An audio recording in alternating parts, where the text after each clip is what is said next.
menggunakan anggota badan melaksanakan pengabdian ibadah kepada Allah Subhanahu wa taala. Syukur dengan hati, meyakinkan sepenuhnya segala nikmat itu datangnya dari Allah Subhanahu wa taala. Syukur dengan lidah, senantiasa lidah ini basah untuk memuji, berzikir, bertasbih kepada Allah Subhanahu wa taala. Syukur secara menyeluruh mudah-mudahan senantiasa kita laksanakan, baik dengan perbuatan, dengan hati maupun dengan lidah. Kemudian salawat dan salam tiada lupa kita hadiahkan kepada Nabi kita Muhammad sallallahu alaihi wasallam. Allahumma salli wa sallim wa barik ala sayyidina Muhammad wa ala ali sayyidina Muhammad. Assalamu alayka ya Rasulullah, assalamu alayka ya Habiballah.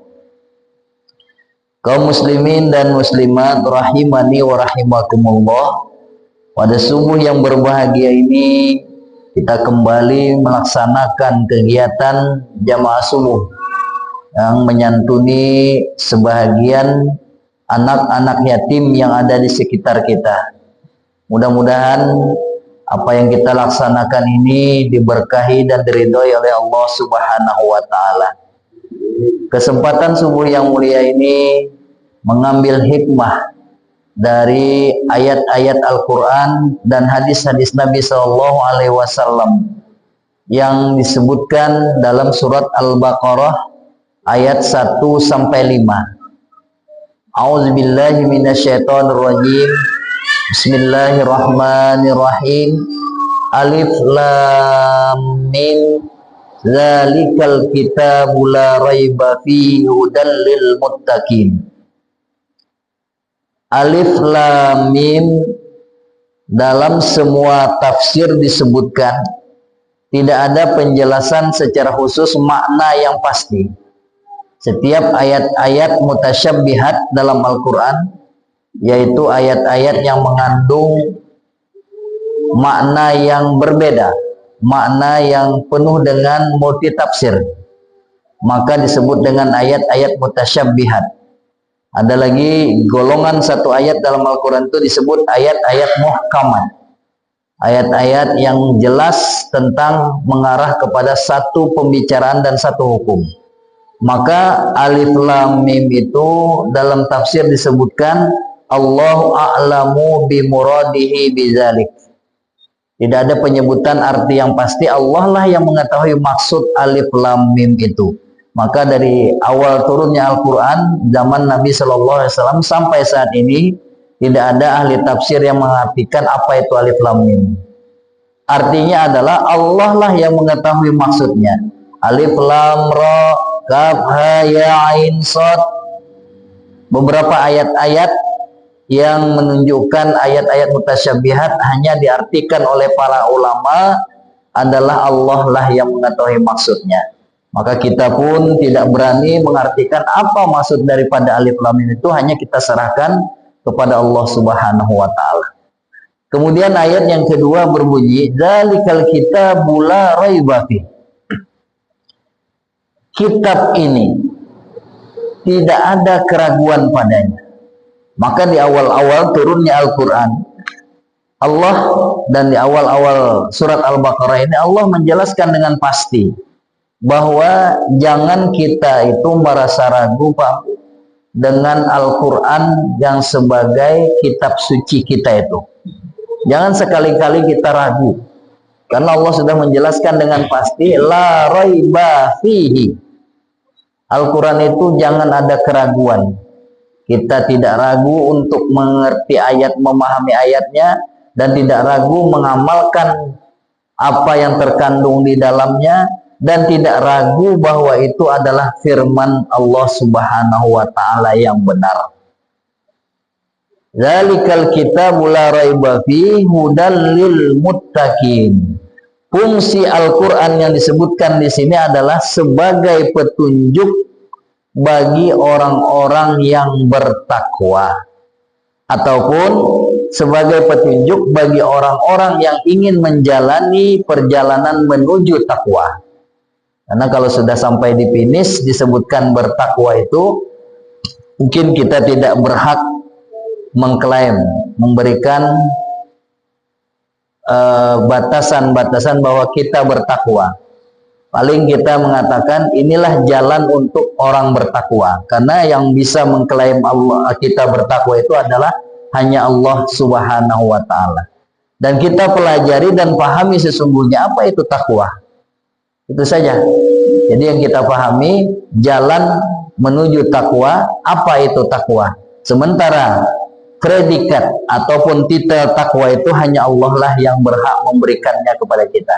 Jadi tanda-tanda, cara-cara, jalan itulah barangkali yang perlu kita untuk pahami dan pelajari seperti apa itu takwa. Baik Bapak Ibu sekalian yang saya muliakan, secara bahasa at-taqwa adalah berarti takut. Takwa itu secara bahasa berarti takut.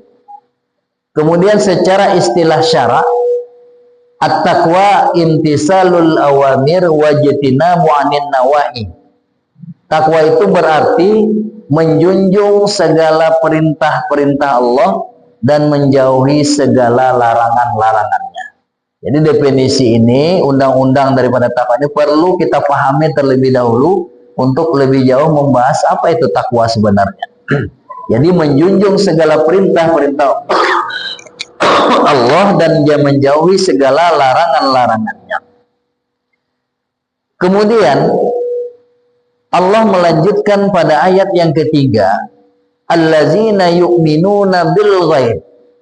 Sebagai tanda-tanda, ciri-ciri daripada orang yang bertakwa itu, yang pertama, allazina yu'minuna bil ghaib, yaitu orang-orang yang percaya kepada yang gaib.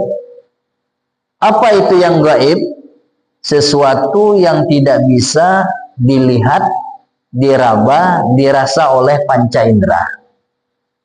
Nah, maka dalam tafsir itu disebutkan yang gaib-gaib yang disebutkan dalam ayat ini adalah antara lain keberadaan Allah sendiri, keberadaan para malaikat, keberadaan hari akhirat, keberadaan hari sebelum kita menuju hari akhirat, yaitu alam barzah. Semuanya itu gaib. Artinya secara panca indera tidak bisa kita raba, tidak bisa kita lihat, dan tidak bisa kita dengar. Maka salah satu yang perlu sekali kita imani tentunya adalah Allah Subhanahu wa Ta'ala dan para malaikatnya yang selalu ada di sekitar kita. Jadi untuk mengimani sesuatu keberadaan yang gaib itu tidak dengan panca indera Bapak Ibu sekalian, tetapi dengan rasa, dengan sir. Dia bisa diketahui dengan sir namanya. Nah, ini dalam hakikat pembelajaran ilmu akidah, ilmu tauhid, itulah yang dicari oleh para ulama, orang-orang yang menuju kepada hakikat ma'rifatullah. Jadi untuk memahami itu tidak bisa dengan anggota panca indera.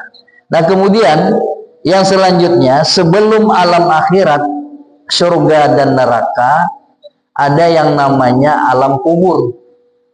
Alam kubur ini juga sesuatu yang gaib, Pak Bu. Gaib bagi kita yang hidup di dunia ini, tapi bagi mereka yang sudah memasuki dan merasakannya, itulah yang dialami. Jadi sebelum kita masuk ke sana, tentunya informasi-informasi, petunjuk-petunjuk dari Al-Quran, dari hadis-hadis Nabi, itulah yang menjadi bahan ilmu kita, pengetahuan kita, apa sebenarnya yang terjadi di dalam alam kubur. Kalau kita sendiri mengalaminya, hampir seluruh manusia ini menurut cerita-cerita kocak, cerita lucu, orang yang masuk kubur itu kada hendak bulik lagi. Ya babu, tak mau lagi pulang ke dunia ini. Kenapa? Berarti mereka betah di sana. Betah kenapa? Karena kada bisa balik lagi. Jadi cuman tahu cerita itu sebelum kita masuk. Nah maka oleh sebab itu sebelum masuk ke alam sana, banyak persiapan-persiapan yang harus kita pahami. Di antaranya disebutkan, setiap hari Bapak Ibu sekalian, alam kubur itu menyeru. Kubur itu kalau kita bahasakan dengan berbahasa bersuara, dia menyeru kita setiap hari sebenarnya. Apa kata kubur? Hai manusia yang hidup di dunia ini, ana baitul wahdah. Aku itu alam yang hanya alam kesepian, yang hanya ada aku dan engkau di dalamnya. Tidak ada siapa-siapa. Jadi kalau ada cerita orang lagi bercinta itu, kita menjalani hidup ini sehidup semati. Nah itu dustainya benar ya. Mana ada manusia itu yang sehidup semati. Kita hidup, dia mati. Atau sebaliknya, dia hidup, kita mati. Pasti kayak itu pasangan gitu. Mana ada bini, mana ada suami yang mau menemani pasangannya itu masuk ke alam kubur, sama-sama guring di dalam kubur, kecuali kalau memang sudah sampai umur. Jadi itu hanya cerita orang bercinta. Karena memang alam kubur itu adalah alam yang penuh kesepian, yang tidak ada apa-apa di sana, itu Bapak Ibu sekalian. Alam yang hanya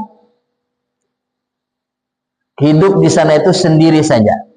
Maka oleh sebab itu kata Al-Quran, kata kubur berseru, maka temanilah aku dengan amal-amal yang soleh. Jadikanlah temanmu di alam kubur itu adalah amal-amal yang soleh. Kemudian kata Al-Quran lagi, kata kubur lagi, ana baitu zulmah. Aku itu Bapak Ibu, kata kubur, tempat yang paling gelap. Tidak ada apapun di sana. Tidak ada sejarahnya orang masuk kubur itu lalu dimasukkan bola lampu 50 watt supaya terang. Tidak ada sejarahnya itu. Walaupun dimasukkan mungkin tidak juga berguna, karena kegelapan kubur itu tidak beda, tidak sama dengan kegelapan di alam dunia ini. Maka fanawwiruni bi qiraatil Quran.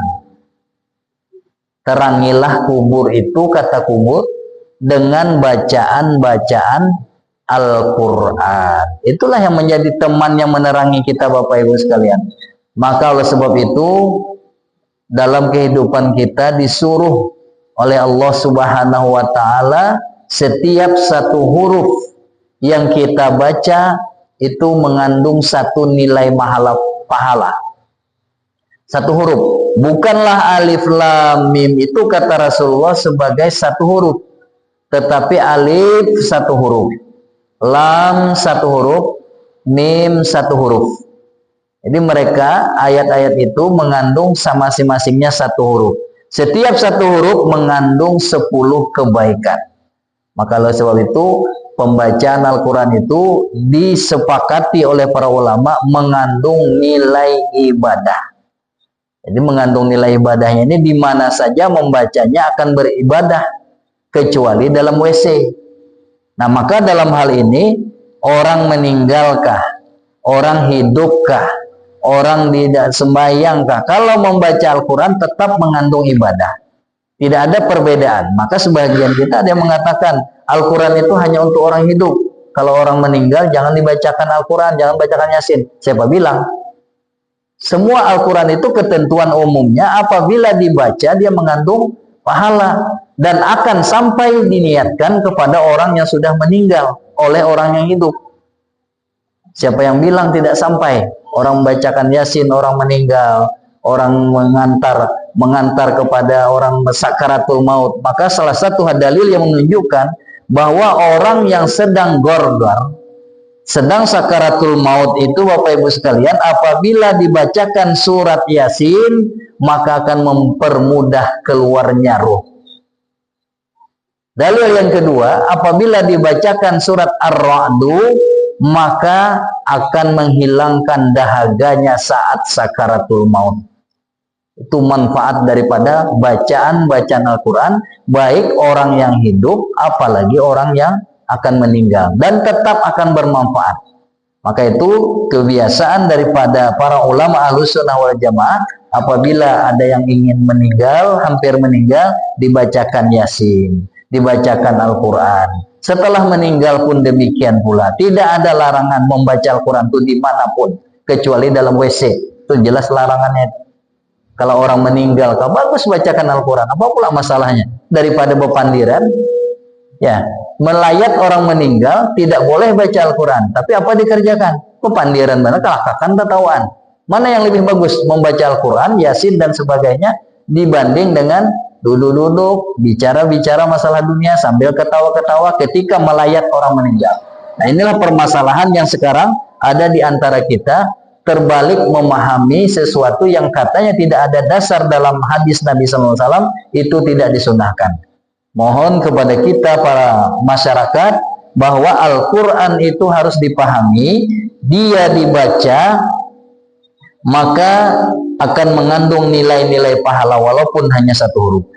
Kemudian yang kedua, disebutkan lagi ayat yang ketiga, allazina yu'minuna bil ghaibi wa yuqimunas shalah. Tanda-tanda orang bertakwa itu yang kedua adalah yang mendirikan sholat. Aqimis sholata lidzikri. Dirikanlah sholat itu untuk mengingatku. Di dalam sholat itulah sarana, tempat untuk mengingat Allah yang lebih tepat. Nah, karena di dalam sembahyang itu apabila sudah orang angkat takbir Allahu Akbar, maka segala sesuatu yang ada ini harusnya sudah tidak ada lagi. Tinggalkan semua. Hanya yang ada antara aku dengan Allah Subhanahu wa taala. Aqimis sholata li zikri. Maka di situ disebutkan allazina yu'minuna bil ghaibi wa yuqimunas shalah. Mereka yang senantiasa mendirikan sholat, Pak Bu. Tidak disebutkan dalam ayat-ayat Al-Quran itu mereka yang mengerjakan sholat, yaf'aluna sholat. Jadi ada perbedaan antara mengerjakan sholat dengan mendirikan sholat. Kalau mengerjakan itu sebatas jatuh kewajiban. Bila sudah selesai sholat 1 rakaat, 2 rakaat, 4 rakaat, maka selesailah kewajiban. Tidak diperhatikan lagi nilai-nilai yang terkandung di dalamnya. Itu perbedaannya. Jadi sebatas mengerjakan sholat. Maka tidak mustahil apabila ada orang yang rajin sholat, maksiatnya tetap jalan. Itu karena hanya sebatas mengerjakan sholat. Itu berbahayanya hanya sebatas mengerjakan itu. Jadi nilai-nilai dalam sholat itu tidak diamalkan. Jadi itu bukan yang disebutkan orang yang bertakwa, belum. Karena hanya sebatas mengerjakan. Apa itu mengerjakan? Ya mulai dari takbir sampai salam. Tapi kalau dihitung-hitung alhamdulillah mengerjakan masih. Namun demikian kita dituntut jangan hanya sekedar mengerjakan. Lalu kita menjadi orang yang mendirikan dengan cara memahami, menghayati apa yang kita laksanakan, kemudian diamalkan dalam kehidupan kita sehari-hari. Dalam pelaksanaan sholat, yang pertama tentunya dipahami rukun-rukun sholat. Kalau ini semua dijaga, kemudian syarat sholat, syarat sebelum sholat yaitu wudhu dan sebagainya, semua dilaksanakan, secara hukum dia sholatnya sah. Tapi belum tentu disebut dengan yang mendirikan sholat.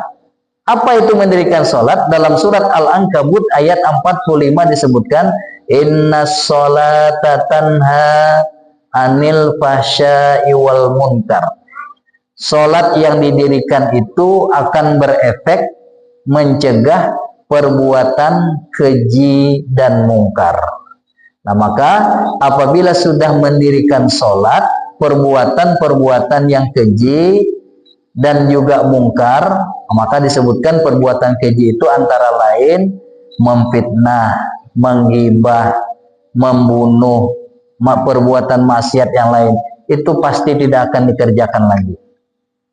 Itu diantaranya itu Pak disebut dengan sholat yang didirikan itu sesungguhnya nilainya menghindari daripada perbuatan keji dan mungkar.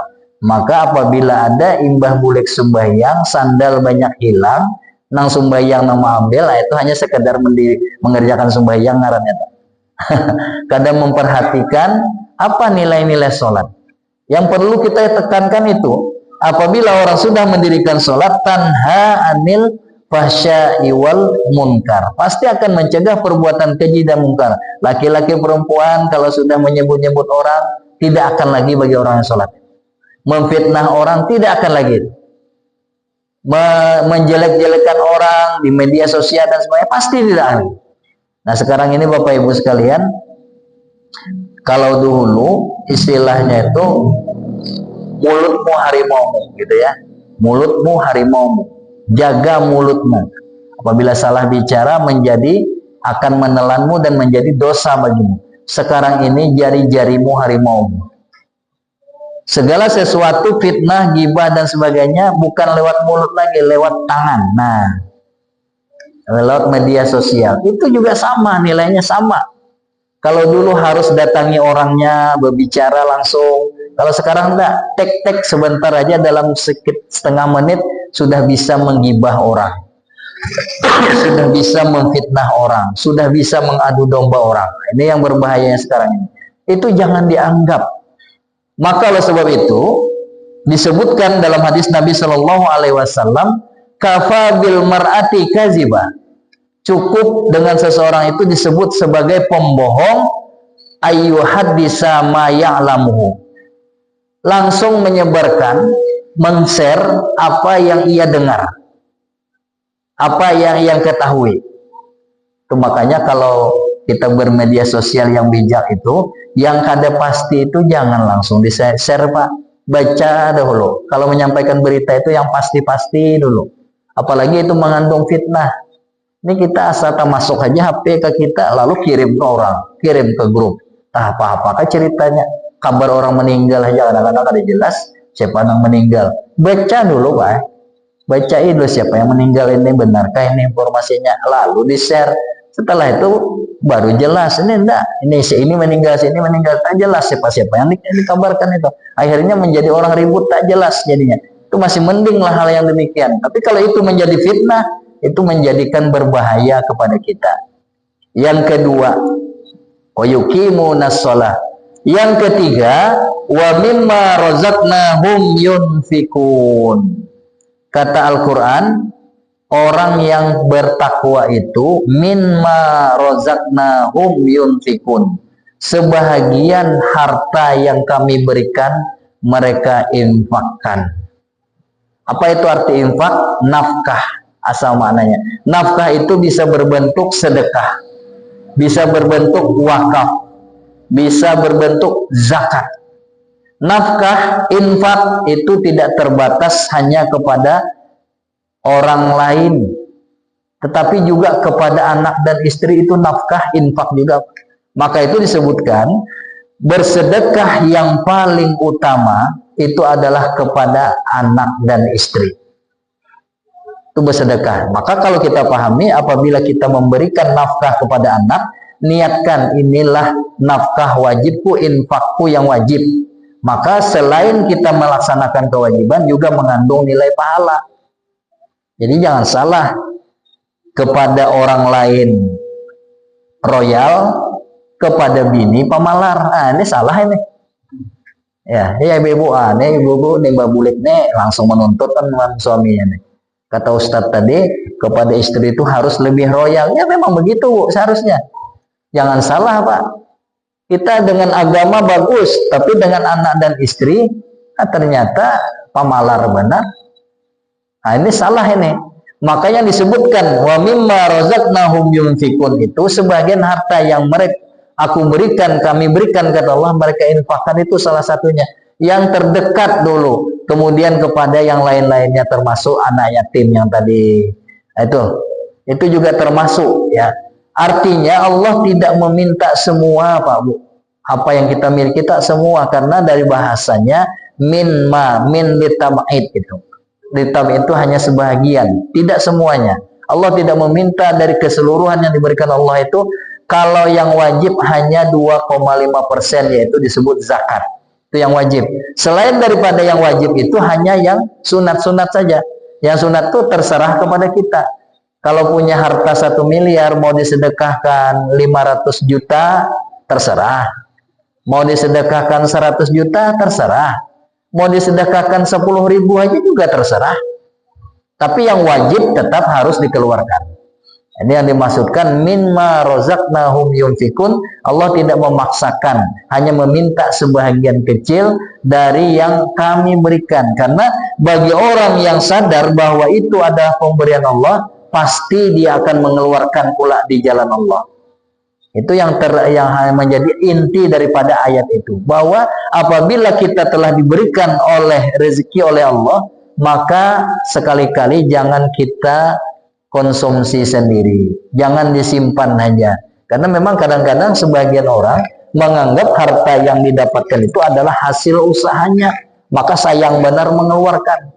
Sayang betul mengeluarkan, bahkan untuk dirinya sendiri tidak mau mengeluarkan. Ada orang yang seperti itu Pak, untuk diri sendiri saja masih berpikir untuk mengeluarkan. Ini makanan nyaman nih, harganya tapi mahal. Ini yang kurang bagus, ikan lah contohnya. Ikannya ikan baung, paten, daging. Itu kan yang nomor 1 lah makanan hitungannya kan. Ini ada perbandingan ikan kepala batu. Ikan apa? Ikan karing kepala batu. Kepalanya genda hilang sebagian. Itu yang diambilnya. Itu yang dikonsumsi. Sebenarnya uangnya ada. Ini namanya bakhil yang tidak ketulungan ini. Kalau bakhil untuk orang lain masihlah. Masih itu.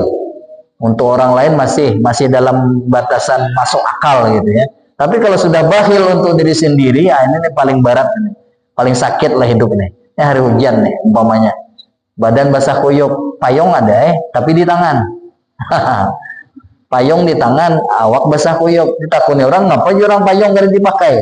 Amun ku pakai payungnya rusak benar kan? Ya ilah ilallah. Ini manusia napa kayak ini. Payung ada, awak basah kuyup. Mungkin ada itu lain bang ceritanya Pak lah.